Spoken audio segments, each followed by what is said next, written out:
Ini yang unik. Kenal Ibnu Qayyim nggak? Siapa Ibnu Qayyim? Imamnya Wahabi, imamnya Salafi.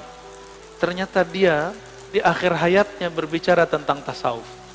Dalam kitabnya Al-Wabilus Shayyib, ya, halaman 52, di beberapa cetakan beda halaman, kata beliau, wala raiba annal qalba yasda' kama yasda'un nahas wal fiddah wa ghairuhuma wajilauhu bidzikr.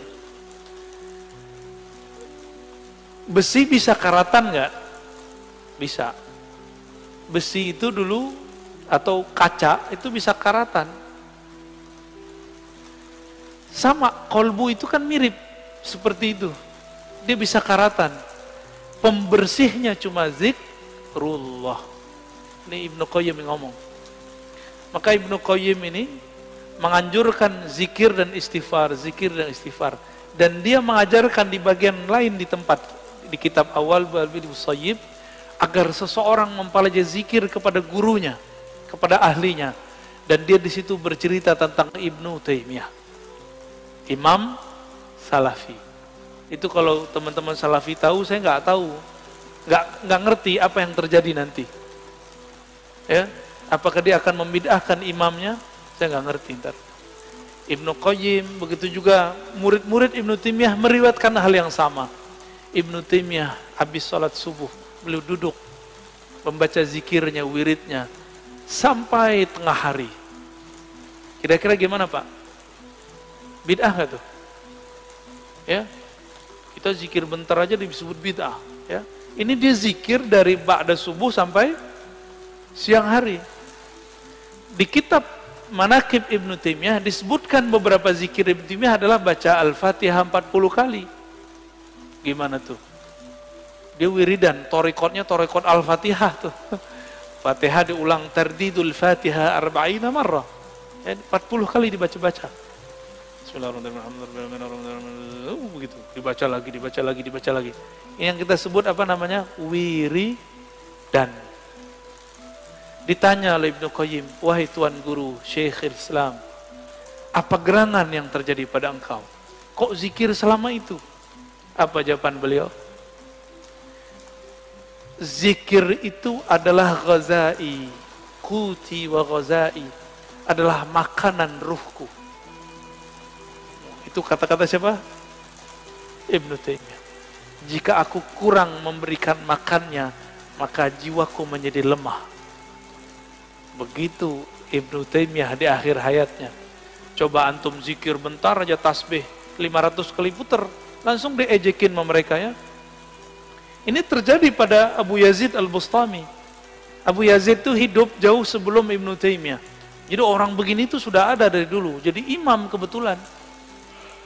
Kebetulan jadi imam. Abu Yazid duduk di pojok situ zikir. Orang udah mau pulang dia masih zikir di situ. Apa kata Pak Imam? Bayazid, ente masih zikir aja. Makan apa ente pagi ini? Langsung dia lihat imamnya. Imam saya kok gak percaya Allah Maha memberi rezeki. Maka beliau langsung berdiri dan mengatakan, u'idu sholati, aku harus mengulang sholatku. Kenapa? Sholat subuhku tadi dipimpin oleh orang yang tidak meyakini Allah SWT memberi rezeki. Gawat Pak ya, kalau bab hakikat. Kayaknya kalau begitu banyak sholat yang diulang nih. Makanya mazhab hakikat itu nggak boleh dikembangkan, cukup dipakai sendiri-sendiri. Berat ya?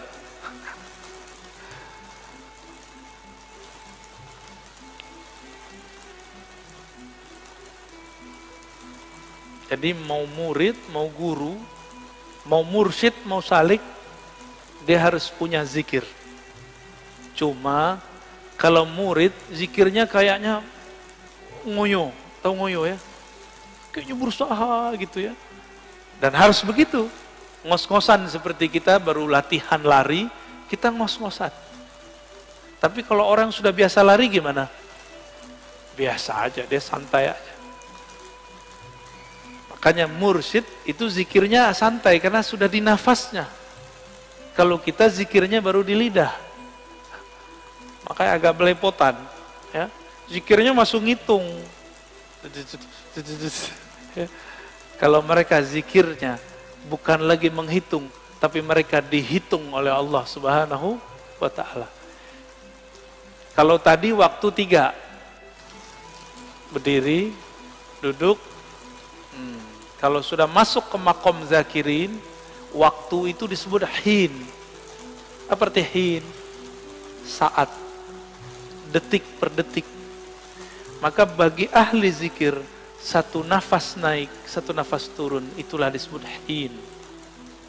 Itu yang disebut sa'ah, waktu. Allah menyebut dirinya sang waktu, ad-dahr. Maka jika kita ingat Allah dalam nafas, kita sedang terhubung kepada sang waktu. Itulah zikir paling cepat menuju Allah Subhanahu wa ta'ala. Zikir dengan nafas. Ya, mencari perhatian Allah. Ya, boleh nggak cari perhatian Allah? Seneng Allah. Tapi hati-hati. Antum cari perhatiannya dengan cara apa? Kalau dengan cara minta-minta, Allah biarin kita minta mulu. Kata Allah, aku senang mendengarnya meminta. Enggak dikasih-kasih. Kasihnya ntar. Cara mencari-cari perhatian Allah terbaik, tercepat, paling mujarab adalah mengenalnya lalu mengingatnya. Cuma itu. Allah itu paling senang dikenal. Jadi paling senang narsis. Allah itu maha narsis. Kita nggak boleh niru itu sifatnya Allah. Hanya Allah yang boleh merasa pengen terkenal. Kita nggak boleh, Pak. Ya, nggak enak terkenal, itu cukup Allah aja yang terkenal. Jadi gimana caranya? Kenali dia, sebut-sebut namanya. Itulah cara mencari perhatian Allah yang paling indah. Nanti Allah nggak akan kerjain kita. Kalau orang doa, malaikat naik ke atas, Allah nanya, pura-pura nanya. Allah ini kan suka canda. Allah itu santai. Antum aja yang tegang kan?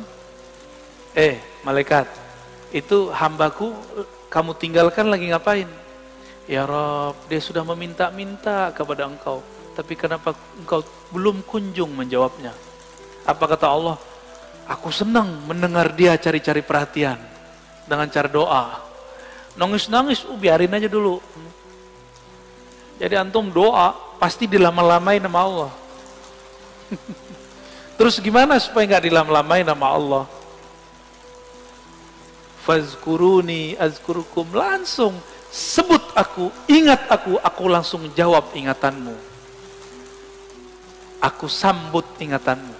Maka dalam hadis Imam Tirmizi, hadis imam-imam yang lain disebutkan, man syaghalani dzikri, siapa yang sibuk dengan mengingatku sehingga tidak sempat berdoa kepadaku, an mas'alati, aku berikan kepadanya apa yang diberikan kepada orang-orang yang meminta. Orang meminta belum dikasih, orang zikir kepikiran langsung dikasih. Apa bedanya? Kalau kita zikir, Allah pandang kolbu. Kalau antum meminta, Allah lihat, di kolbunya baru ada emas, di kolbunya ada fulus, di kolbunya baru ada pengen terkenal, di kolbunya baru kapan dia kemudian berdoa merindukan aku. Itu yang ditunggu-tunggu sama Allah. Tapi kalau orang zikir, subhanallah, tanpa niat apa-apa kecuali ingin mengingat Allah, terbersit selain Allah, Allah tidak ridha, Allah cemburu, maka Allah cepat-cepat kirim itu supaya orang ini tidak berhenti berzikir. Ini tipsnya para aulia, ya. Kenapa wali-wali itu kalau yang pengen kaya-kaya, ada wali nggak pengen kaya, maka nggak dikasih Allah kaya. Ada wali nggak mau terkenal, udah meninggal, nisannya digedein orang, dibuat gede-gede kubah. Tiba-tiba terjadi hujan. Kubahnya yang baru dibuat kena angin, diterpa badai, langsung runtuh. Mimpilah orang yang bangun. Saya pengen dibenam di bumi tidak terkenal, kamu malah ingin mengenalkanku. Ada juga wali begitu Pak, udah meninggal masih bisa negur orang. Ya, karena wali gak pernah mati. Wali itu di sisi Allah Subhanahu wa ta'ala. Itu cara-cara perhatian yang benar ya. Jangan cari perhatian pakai maksiat. Ntar mati lagi maksiat. Kan ada yang mau cari perhatian Allah lewat maksiat. Mati lagi maksiat gimana? Gitu ya. Wallahu a'lam bishawab.